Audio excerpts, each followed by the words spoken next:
दूसरा विधान में आप पुण्य सौभाग्य करें। और इसी प्रकार जो है दूसरा दिन जो विधान है, जो दूसरा विधान है, दूसरा दिन का विधान है मृत्युंजय विधान। जो भी बीमार है डॉक्टरों के पास लाखों करोड़ रुपए आप खर्च करते हैं, परंतु ऐसा सुयोग है, ऐसे कौन है जो विधान दूसरा दिन का विधान करना चाहते हैं? जल्दी से हैंड रज करिए और अपना नाम बुक करिए। उसी प्रकार जो है 2-3 लोग नाम आ रहा है, रूपाली नितिन पोपटलाल गांधी, सुने संजय गांधी, इन दोनों का नाम आया, 2 विधान वहीं चला गया। तो आइए हम उनको जो है दोनों परिवार को एक दिन उनका एक दिन उनका कर लेते हैं।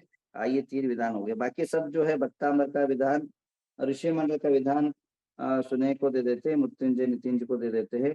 और इसी प्रकार जो है भक्तांबर विधान है वास्तु दोष निवारण। अपने नाम लिखवा दीजिए, समय हो चुका है, अपनी बाकी बातें कर लेते हैं। विधान और अनुष्ठान आपके जीवन को भाग्य और सौभाग्य को बढ़ाता है, भाग्य और सौभाग्य को बढ़ाता है। और जो है आपके जीवन के अंदर जो हवन है वो अनेकों शक्ति को बढ़ाता है। मैं कल आपको पद्मावती हवन के बारे में बता रहा था।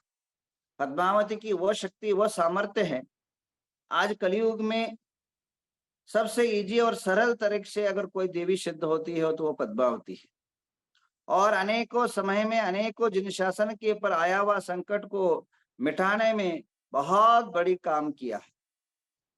और जब जब इस धरती पर संकट आए और भक्तों ने पुकारा, और भक्तों ने जब जब पुकारा तब तब जो है उनके संकट मिटाए हैं। और अब सबसे पहली बात, लोगों में दिल में और दिमाग में क्वेश्चन आता है, क्या हमारे यह देवी देवता हमारे है? जहां वीतरागता का है वहां सरागता की कल्पना होनी चाहिए। और ध्यान रखिए, वीतरागता के अंदर भी कुछ अतिशय ऐसे हैं, भगवान के 46 मूल गुण देवकृत अतिशय भी है। तो देवी देवताओं की मान्यता के बिना हमारे यहाँ कोई भी कल्पना नहीं रखा है। अब देवी देवताओं की जो मूर्तियां हैं या उनकी स्थानमान है, मैंने आपको 3 प्रकार के बताऊंगा। एक साहित्य रूप से, एक ऐतिहासिक रूप से, और दूसरा जो है तर्क रूप से। अब सबसे पहले साहित्य रूप से देखिए, जितने भी मूर्ति को बनाने की प्रतिष्ठा, दर्पण प्रतिष्ठा, सार आचार्य वसुंधि प्रतिष्ठा और नेमिचंद्र की प्रतिष्ठा, दीपिका आदि जितने भी ग्रंथ हैं, ऐसा कोई भी एक भी ग्रंथ नहीं है जहां मूर्ति को शासन देवी देवताओं के बिना बनाए जाए, ऐसे कहीं भी उल्लेख नहीं मिलता। एक बात, तीर्थंकरों की जो वैभव है वह अष्ट प्रातिहार 64 चमर आदि से युक्त एक शिक्षणयुक्त मूर्तियों का भारत देश के अंदर बनाने की प्रथा हजारों नहीं लाखों वर्षों से इस युग में है। और चतुर्कार की मूर्तियां जितनी भी पाई जाती है, वह मूर्तियां जो है वह आप सभी के लिए देखने को मिलता है, चाहे वह 52 गजा हो, चाहे गोमटेश्वर बाहुबली हो, चाहे अल्लारा गुफा हो, चाहे वह सबसे पहले भारत के अंदर खुदाई हुई मूर्तियां हो, और आज के अमीन भावी की जो है चतुर्थ कालीन की प्रतिमा है, और वहां भी जो है बाजू यक्षिणों की स्थानमान देखा जाता है। और तो और अकृत्रिम चैत्यालयों के अंदर की जो रचना मैंने परसों ही बताई, कई बार बताया है कि अकृत्रिम चैत्यालयों के अंदर भी वहां भी जो है यक्षिणों के बिना प्रतिमा नहीं होती है वहां।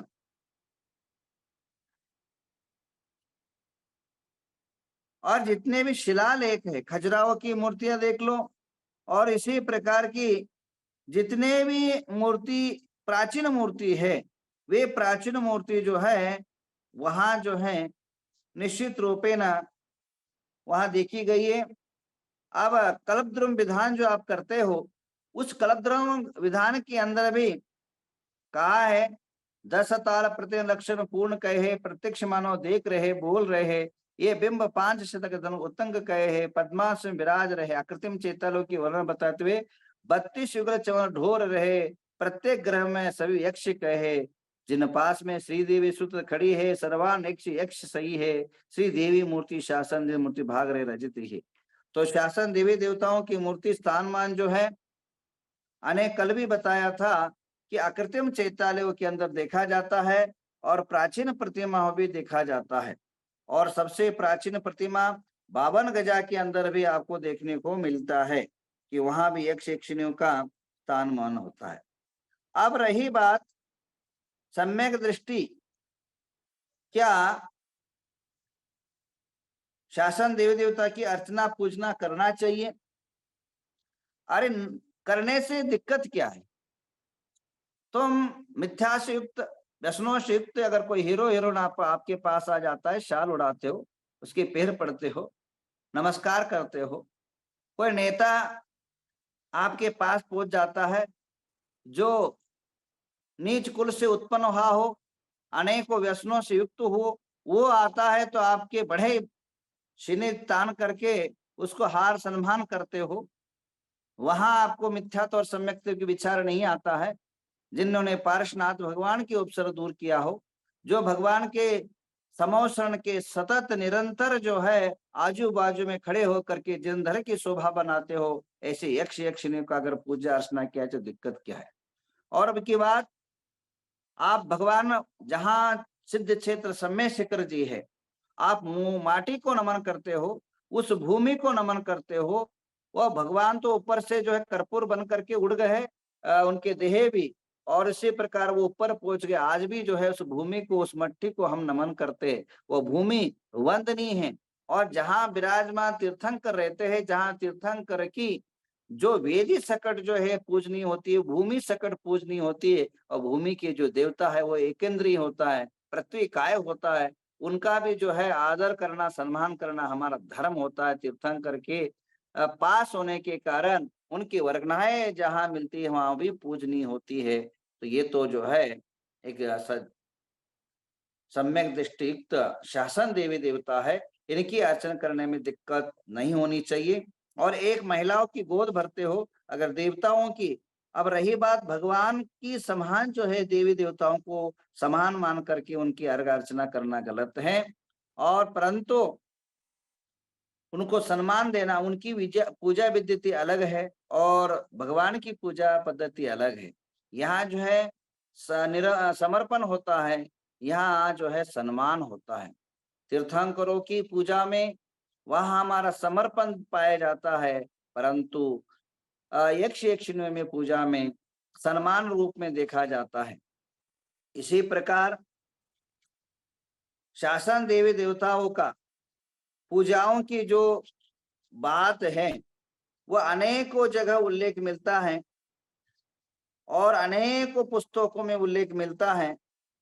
ऐसा कोई भी पुस्तक जो पूजा पद्धति रूप से जो है, अभी सबसे पहले कल्पद्रुम विधान मान लीजिए या इंद्रध्वज विधान मान लीजिए, समोषण की विधान मान लीजिए, जो प्राचीन है। अभी नए नए लोग तो अपने हिसाब से अपने डोल अपनी बाजा बजा रहे हैं, परंतु वास्तविक जो है प्राचीन जो है पूजा पद्धति है, आचार नियम एक नई पुस्तक है। आपकी अगर प्रमाण चाहिए तो भाव संग्रह, यशस्त्रुचम, मैना सुंदरी, जिनागम, हरिवंश पुराण, संस्कृत के भाव संग्रह और धन्य कुमार चरित्र, भव्य मार्ग भाव संग्रह, तिलोपनति, महाभिषेक, पूज्यपाद आचार्य का करकुंडो चरित्र, हरिवंश पुराण, प्रतिष्ठा आचार, गद्य चिंतामणि वादी सिंह का और इंद्र लाल शास्त्री का अभिषेक पाठ, आदि पुराण, वसुनंदी पुराण, नेमिचंद प्रतिष्ठा पाठ, त्रिवेणी का आचार्य, ज्वालामणि का ऋषि मंडल, कल्पद्रुम, नवरात्रि और कलिकुंडा आराधना, शांति चक्र विधान, याग मंडल, भद्र सहित, ऐसे अनेक ग्रंथों में इनकी पूजा अर्चना आती है। अब आपको याद होगा जब भगवान आदिनाथ को केवल ज्ञान हुआ। आइए आपके जीवन के अंदर अनेकों ऐसे उदाहरण देखने को मिलेंगे।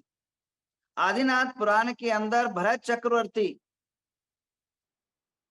भरत चक्रवर्ती आदिनाथ भगवान को केवल ज्ञान के होने के का समाचार प्राप्त हुआ, पुत्र रत्न की प्राप्ति का समाचार प्राप्त हुआ, और उसी समय जो है उनको जो है अपने अयोध्यशाला में नवनिधि प्राप्त होने की समाचार प्राप्त हुआ। तो सबसे पहले भरत चक्रवर्ती ने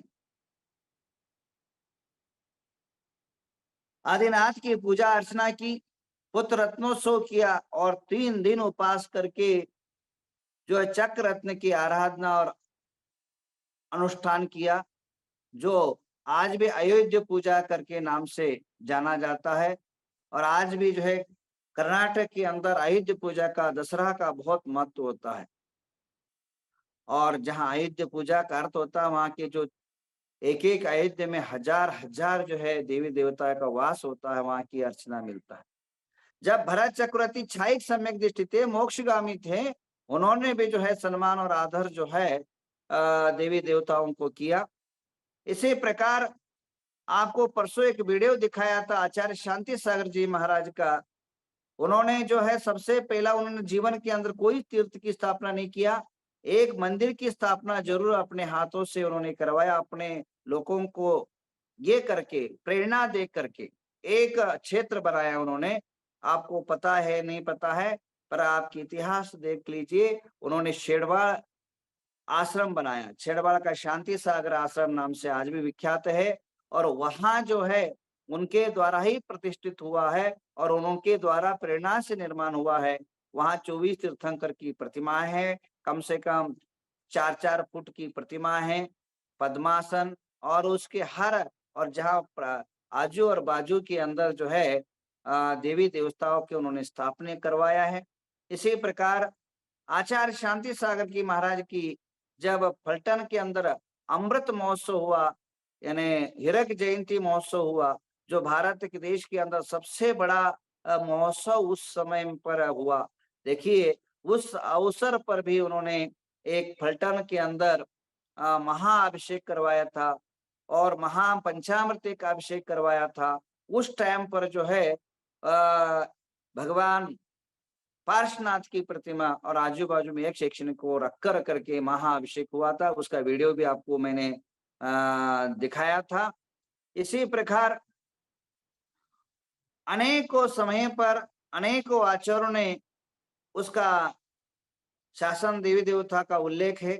आज भी जो है गोमटेश्वर बाहुबली भगवान का महामस्तक अभिषेक का शुभारंभ नेमित चंद्र आचार्य से हुआ।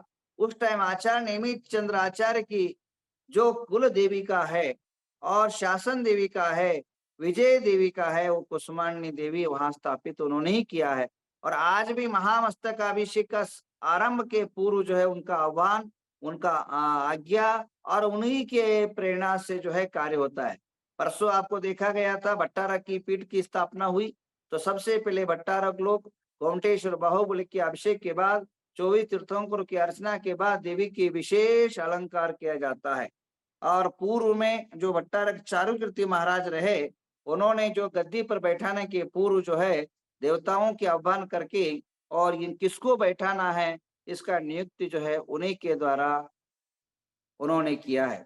आज आप सभी को कई बार क्वेश्चन होता है कि आपका यहाँ धारवाड़ के अंदर, हुबली के अंदर कोई संबंध नहीं है, यहाँ जैन समाज भी बहुत ज्यादा नहीं, जहाँ वरुण क्षेत्र बनाया वहाँ केवल 50 घर है।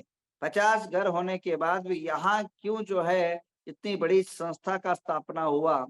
जब मैंने इसका खोज किया और देवताओं को आह्वान करके इसके प्रश्न पूछा गया कहाँ बनाना है, तब उस टाइम जो है तो देवी का कौल हुआ, वह है पद्मावती का आदेश भट्टाजी को हुआ, तो जो है यहाँ नवग्रह तीर्थ पर वरुर पर हुआ।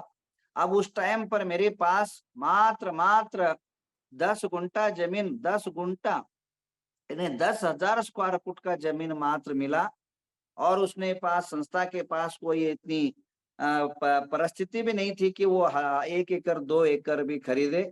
और उस टाइम जमीन का एकड़ 2 लाख 3 लाख रुपए था, परंतु संस्था के पास 2 लाख रुपए देने के भी कोई ये नहीं था। परंतु जैसे ही आदेश हुआ तो आदेश होने के बाद एक चंद्रपा बेन्नी करके उनको बुलाया गया, उन्होंने 1 एकड़ जमीन दान दिया और जैसे ही यहाँ मूर्ति की स्थापना हुई, देवी का वास हुआ, पार्श्वनाथ का आगमन हुआ, तो आज कम से कम 50 एकड़ भूमि से यह जो है विशाल क्षेत्र निर्माण हुआ है और कम से कम केवल 15 साल के अंदर कम से कम 800 करोड़ रुपए जो है निवेश हुआ है और हर साल जो यहाँ पेमेंट जो लोग जो काम करते हैं 1.5-2 करोड़ रुपए जो है सैलरी तक जाता है। तो विशाल रूप से जो हुआ है उन शासन देवी देवताओं का बहुत बड़ा योगदान है। हम आज तक भारत में कहीं भी जो है कहीं भी पावती या रसीद मांगने के लिए नहीं जाते हैं, यहीं बैठा-बैठा सब काम होता है। तो विशाल कार्य के लिए विशाल जो है शक्ति की आवश्यकता होती है और वह शक्ति शासन देवताओं के माध्यम से प्राप्त होता है। इसी प्रकार शासन देवताओं के अंदर वह सामर्थ्य, वह ताकत है, अनेकों कार्य जो है, जो दुर्लभ है, असंभव है, इन शासन देवताओं के माध्यम से सिद्ध किया जा सकता है। इस विषय पर ज़्यादा न कहते हुए क्योंकि समय नहीं है और न ही इस विषय अभी संदर्भ भी इतना ही कहूँगा कि अर्चना, पूजा करना ये हमारा धर्म है, कर्तव्य है, स सम्यक दृष्टि का कर्म है कि सभी का जो है सम्मान करना, सभी का सत्कार करना, अनादर नहीं करना और कई लोग कई प्रकार के नीच शब्दों से इनको संबोधित करते हैं। उनकी जो है औकात जो है उसी से पता पड़ता है कि उनकी भाषा समिति क्या है, उनकी दिमाग की, बुद्धि की दौड़ कितनी है। तो बंधुओं, जो पूज्य है उनको पूज्य ही मानना पड़ेगा, जो देवाधिदेव है उनको देवाधिदेव ही मानना पड़ेगा और हर एक की परिस्थिति पर अभी 10 लक्षण धर्म पर 10 लक्षण का धर्म की पूजा करनी चाहिए। नवरात्रियों पर देवताओं की शक्तियों की आराधना करना चाहिए, अष्टानिक पर सिद्धों की आराधना करना चाहिए। जब जो समय हमको समय प्राप्त होता है, उस समय की हम लाभ उठाएँ, सौभाग्य उठाएँ और भाग्य को बढ़ाएँ। तो आइए ऐसे महोत्सव पर हम देवताओं की जो पद्मावती का विधान है, वह जो है तारीख 20 शुक्रवार को है और पद्मावती का विशेष 56 भोग लगाया जाएगा। देवताओं की संध्या के समय 56 भोग लगाया जाएगा। एक भोग जो है 500 रुपए रखा है। जिस किसी को नवरात्रि के अंदर ही उतना 56 भोग लगाया जाता है, बाकी टाइम पर हम नहीं लगाते। जिसको भी देना है, छप्पर फाड़ के दीजिए और छप्पर फाड़